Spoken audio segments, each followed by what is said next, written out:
Hi all and Joseph. ഒരു കൂടി C C ഇൻവെസ്റ്റ്മെന്റിലേക്ക് സ്വാഗതം. നമ്മൾ ഇന്ന് ഇവിടെ ഡിസ്കസ് ചെയ്യാൻ ഉദ്ദേശിക്കുന്നത് വളരെ ഇമ്പോർട്ടന്റ് ആയിട്ടുള്ള ഒരു പോയിന്റ് ആണ്, മ്യൂച്വൽ ഫണ്ട് സേഫ് ആണോ എന്നുള്ളത്.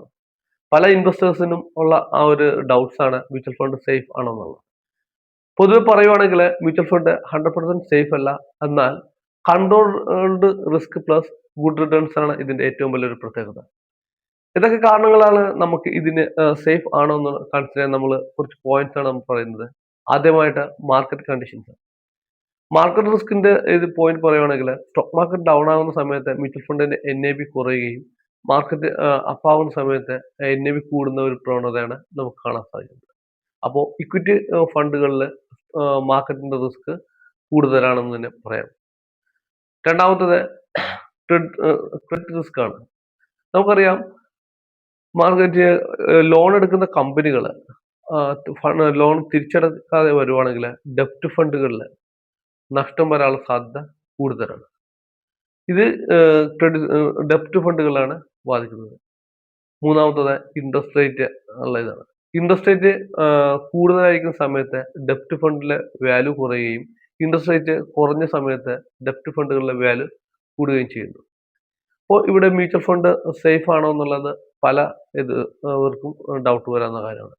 ഇവിടെ മെയിൻ ആയിട്ടുള്ള പോയിന്റ്സ് വെച്ചാൽ മ്യൂച്വൽ ഫണ്ട് ഒരു ഡയറക്റ്റ് സ്റ്റോക്ക് ഇൻവെസ്റ്റ്മെന്റിനേക്കാൾ സേഫ് ആകാൻ കാര്യം മ്യൂച്വൽ ഫണ്ടിൽ നമുക്ക് ഡൈവേഴ്സിഫിക്കേഷനും അതോടൊപ്പം തന്നെ പ്രൊഫഷണൽ ഫണ്ട് മാനേജ്മെന്റും ഉണ്ടെന്നുള്ളതാണ്. അപ്പോൾ ഇവിടെ നമുക്ക് എന്തെല്ലാം അല്ലെങ്കിൽ കാര്യങ്ങൾ നമ്മൾ ശ്രദ്ധിച്ചാൽ ഇത് സേഫ് ആക്കി എടുക്കാൻ സാധിക്കും എന്നുള്ളതാണ്. ആദ്യമായിട്ടുള്ള point SIP, systematic investment plan, അതല്ലെങ്കിൽ SIP എന്ന് പറയും. അത് ഇതുപോലെ നമ്മളെ ഒരു റെഗുലർ ആയിട്ട് നമ്മൾ മന്തിലോ വീക്കിലോ നമ്മൾ ഇൻവെസ്റ്റ് ചെയ്യുന്നത് മൂലം മാർക്കറ്റിന്റെ വോൾട്ടാറ്റിലിറ്റി റിസ്ക് നമുക്ക് ഒരു പരിധി വരെ കുറയ്ക്കാൻ സാധിക്കും. അത് റുപ്പി കോസ്റ്റ് ആവറേജിംഗ് എന്നുള്ള ഒരു കൺസെപ്റ്റ് അവിടെ വർക്ക് ചെയ്യും എന്നുള്ളതാണ്. രണ്ടാമത്തത് നമ്മൾ പരിഗണിക്കാനുള്ളത് ലോങ് ടൈം ഇൻവെസ്റ്റ്മെന്റ്. മിനിമം 5-10 വർഷങ്ങളിലെ ലോങ് ടൈം ഇൻവെസ്റ്റ്മെന്റ് നമ്മൾ കൊടുക്കുകയാണെങ്കിൽ മാർക്കറ്റിന്റെ റിസ്ക് നമുക്ക് ഒരുവിധം കുറക്കാൻ പറ്റും.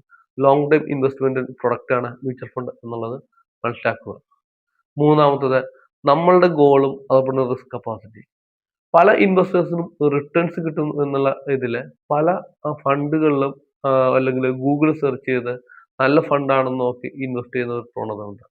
നമ്മുടെ കപ്പാസിറ്റി അല്ലെങ്കിൽ നമ്മുടെ ഗോള് ആയിട്ട് റിലേറ്റ് ചെയ്യുന്ന ഒരു ഫണ്ടുകൾ തിരഞ്ഞെടുക്കാൻ പ്രത്യേകം ശ്രദ്ധിക്കുക. ഒരു ഇക്വിറ്റി ഫണ്ട് വെച്ചാൽ ലോങ് ടൈം വിഷൻ അല്ലെങ്കിൽ ലോങ് ടൈം ഗോൾസിന് ആണെങ്കിൽ മാത്രം ഇക്വിറ്റി ഫണ്ടുകൾ തിരഞ്ഞെടുക്കുക. മോഡറേറ്റ് റിസ്ക് ഉള്ള ഒരു ഇൻവെസ്റ്ററെ സംബന്ധിച്ചിടത്തോളം ഹൈബ്രിഡ് ഫണ്ടുകൾ അല്ലെങ്കിൽ ബാലൻസ് അഡ്വാൻസ് ഫണ്ട് ചില ഇക്വിറ്റി പ്ലസ് ഡെപ്റ്റ് എക്സ്പോഷർ ഉള്ള ഫണ്ടുകളാണ്. ഷോർട്ട് ടൈം ഗോളിൽ വരുന്ന ഒരു ഇൻവെസ്റ്റർ അല്ലെങ്കിൽ ഷോർട്ട് ടൈം ഗോൾസുമായിട്ട് ഈ ഇൻവെസ്റ്റ്മെന്റിന് വരുന്ന ഒരു ഇൻവെസ്റ്ററെ സംബന്ധിച്ചിടത്തോളം ഡെപ്റ്റ് ഫണ്ടുകൾ തിരഞ്ഞെടുക്കുക എന്നുള്ളതാണ്. നാലാമത്തെ പോയിന്റ്സ് ഡൈവേഴ്സിഫിക്കേഷൻ. കാരണം ഒറ്റ ഫണ്ടുകളിൽ ഇൻവെസ്റ്റ്മെന്റ് കൊടുക്കാതെ ഡൈവേഴ്സിഫിക്കേഷന് ഇമ്പോർട്ടൻസ് കൊടുക്കുക. മ്യൂച്വൽ ഫണ്ട് കൺസെപ്റ്റ് തന്നെ വർക്ക് ചെയ്യുന്നത് ഡൈവേഴ്സിഫിക്കേഷൻ ആണ്. അത് ഇൻവെസ്റ്റേഴ്സ് എന്ന രീതിയിൽ നമ്മളും അതിന് കൂടുതൽ പ്രാധാന്യം കൊടുക്കാൻ ശ്രദ്ധിക്കുക എന്നുള്ളതാണ്. അഞ്ചാമത്തെ കൺസെപ്റ്റ് റിവ്യൂ ചെയ്യുക. നമ്മളുടെ ഇൻവെസ്റ്റ്മെന്റ് 6 മാസം അല്ലെങ്കിൽ ഒരു വർഷത്തിന് കൂടുമ്പോൾ നമ്മളൊന്ന് റിവ്യൂ ചെയ്യുക. നമ്മളുടെ ഗോൾ അനുസരിച്ച് അല്ലെങ്കിൽ നമ്മൾ എക്സ്പെക്ട് ചെയ്യുന്ന രീതിയിലുള്ള റിട്ടേൺസ് നമുക്ക് ഇതിൽ നിന്ന് കിട്ടുന്നുണ്ടോ, അല്ലെങ്കിൽ ആ ഫണ്ട് നല്ല രീതിയിൽ പെർഫോം ചെയ്യുന്നുണ്ടോ, അതിൽ നിന്ന് നമ്മൾ എന്തെല്ലാം കാര്യങ്ങൾ ചെയ്യണം, എന്തെല്ലാം കാര്യങ്ങൾ മാറ്റാൻ ഉണ്ടെന്നുള്ളത് കാര്യങ്ങൾ ശ്രദ്ധിക്കേണ്ടതാണ്. ചുരുക്കി പറഞ്ഞാൽ മ്യൂച്വൽ ഫണ്ട് 100% സേഫ് അല്ല. പക്ഷേ നമ്മൾ ലോങ് ടേമിൽ ഇൻവെസ്റ്റ് ചെയ്യുക, അതോടൊപ്പം തന്നെ SIPയിൽ ചെയ്യുക, ഡൈവേഴ്സിഫിക്കേഷൻ കൊടുക്കുക. എങ്കിൽ നമുക്ക് നല്ല റിട്ടേൺസും അതോടൊപ്പം തന്നെ ലോങ് ടേമിൽ നല്ല വെൽത്ത് ക്രിയേഷൻ ചെയ്യാൻ പറ്റുന്ന നല്ല പ്രൊഡക്റ്റ് ആണെന്ന് തന്നെ മ്യൂച്വൽ ഫണ്ടിൽ പറയുന്നത്. അപ്പോൾ നമ്മളുടെ നല്ല ഇൻവെസ്റ്റ്മെന്റ് എല്ലാവർക്കും ഉണ്ടാകട്ടെ. മ്യൂച്വൽ ഫണ്ടിലൂടെ നല്ലൊരു ഫിനാൻഷ്യൽ ഫ്രീഡം ക്രിയേറ്റ് ചെയ്യാൻ സാധിക്കട്ടെ എന്ന് ആശംസിക്കുന്നു. Thanks for watching. ഞങ്ങളുടെ ചാനൽ സബ്സ്ക്രൈബ് ചെയ്യുക. അതോടൊപ്പം തന്നെ ഞങ്ങളുടെ ഫേസ്ബുക്ക് പേജും ഫോളോ ചെയ്യുക ഫർദർ വീഡിയോസിന് വേണ്ടി. താങ്ക്സ്.